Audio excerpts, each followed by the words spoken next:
ವೀಕ್ಷಕರೇ, ಇವತ್ತು ನಮ್ಮೊಂದಿಗೆ ಇಲ್ಲ ಎಸ್ ಜಾನಕಿಯವರು. ಚಲನಚಿತ್ರ ಇರ್ಬೋದು, ಆಲ್ಬಮ್ಗಳಿರ್ಬೋದು, ದೂರದರ್ಶನ, ರೇಡಿಯೋಗಳಲ್ಲಿ 48,000ಕ್ಕೂ ಹೆಚ್ಚು ಹಾಡುಗಳನ್ನು ರೆಕಾರ್ಡ್ ಮಾಡಿದ್ದಾರೆ. ಸದ್ಯ ಈಗ ಹಾಸ್ಪಿಟ್ಲಿಗೆ ಯತೀಂದ್ರ ಸಿದ್ದರಾಮಯ್ಯವರು ಕೂಡ ಭೇಟಿಯನ್ನು ಕೊಟ್ಟಿದ್ದಾರೆ. ಸಂತಾಪವನ್ನು ಆ ದೃಶ್ಯವನ್ನು ಕೂಡ ನೀವು ಗಮನಿಸ್ತಾ ಇರ್ಬೋದು. ಗಣ್ಯರಿಂದ ಅಂತಿಮ ದರ್ಶನ ಕೂಡ ಆಗ್ತಾ ಇದೆ. ಸೊ ಎಸ್ ಜಾನಕಿಯವರು ತೆಲುಗು, ತಮಿಳು, ಕನ್ನಡ, ಮಲಯಾಳಂ, ಹಿಂದಿ, ಸಂಸ್ಕೃತ, ಒಡಿಯಾ, ತುಳು, ಉರ್ದು, ಪಂಜಾಬಿ, ಕಡಗ, ಬಂಗಾಳಿ, ಕೊಂಕಣಿ, ಹಾಗೆ ಇಂಗ್ಲೀಷ್ ಅಷ್ಟು ಮಾತ್ರ ಅಲ್ಲ ವೀಕ್ಷಕರೇ, ಜಪಾನೀಸ್, ಜರ್ಮನ್ ಮತ್ತು ಸಿಂಹಳದಂಥ ವಿದೇಶಿ ಭಾಷೆಗಳಲ್ಲಿ ಏಕ ವ್ಯಕ್ತಿ ಯುಗಗಳ ಗೀತೆಗಳು, ಕೋರಸ್ ಮತ್ತು ಶೀರ್ಷಿಕೆಗಳ ಗೀತೆಗಳನ್ನು ಸೇರಿವೆ. ಇವರು ಹಾಡಿರುವಂಥದ್ದು 48,000ಕ್ಕೂ ಅಧಿಕ ಹಾಡುಗಳನ್ನು ಹಾಡಿದ್ದಾರೆ. ಭಾರತದ ಅತ್ಯಂತ ಬಹುಮುಖ ಗಾಯಕರಲ್ಲಿ ಇವರು ಕೂಡ ಒಬ್ಬರು. ಅವರು ತಮ್ಮ ವೃತ್ತಿ ಜೀವನದಲ್ಲಿ ಹೆಚ್ಚು ಹಾಡುಗಳನ್ನು ಹಾಡಿರುವಂಥ ಭಾಷೆ ಹೆಮ್ಮೆಯಿಂದ ಹೇಳಬೇಕಂತ ಹೇಳಿದ್ರೆ ಅದು ಕನ್ನಡ. ನಂತರ ಮಲಯಾಳಂ. ಅವರು ಅಭಿವ್ಯಕ್ತಿ ಮತ್ತು ಸಮನ್ವಯತೆಯ ರಾಣಿ ಅಂತಲೇ ಮೆಚ್ಚುಗೆಯನ್ನು ಪಡೆದಿರುವಂಥ ವ್ಯಕ್ತಿತ್ವ ಅವರದು. ನಿಷ್ಕಲ್ಮಶವಾದಂಥ ವ್ಯಕ್ತಿತ್ವ. ಶ್ವೇತ ಬಣ್ಣದ ಸಾರಿಯನ್ನು ಎವ್ರಿ ಟೈಮ್ ಅದನ್ನೇ ಉಟ್ಕೊಳ್ತಾ ಇದ್ರು.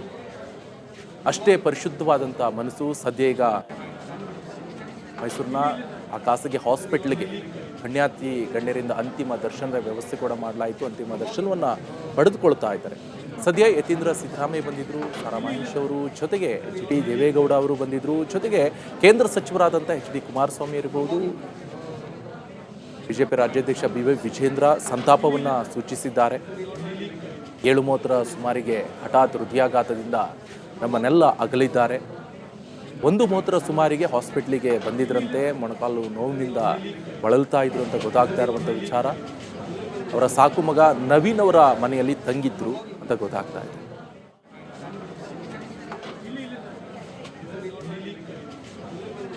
ಭಾರತದ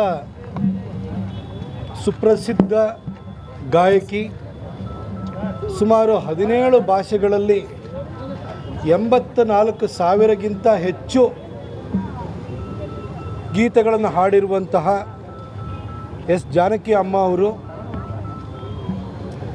ಮೈಸೂರಿನಲ್ಲಿ ತಮ್ಮ ಕೊನೆ ಉಸಿರಿನೆಳೆದಿದ್ದಾರೆ.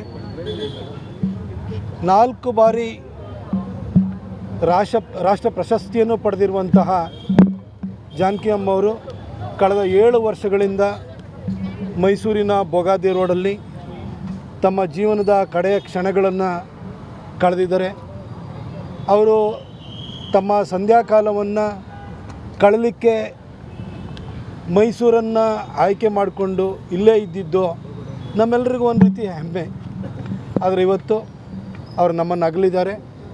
ಅವರ ಆತ್ಮಕ್ಕೆ ಶಾಂತಿ ಸಿಗಲಿ, ಅವರಿಗೆ ಸದ್ಗತಿ ದೊರೆಯಲಿ ಅಂತ ಹೇಳಿ ನಾನು ಕೇಳ್ಕೊಳ್ತೀನಿ, ಪ್ರಾರ್ಥಿಸ್ತೀನಿ. ತುಂಬು ಬದುಕನ್ನು ನಡೆಸಿದ್ದಾರೆ. ಆದರೆ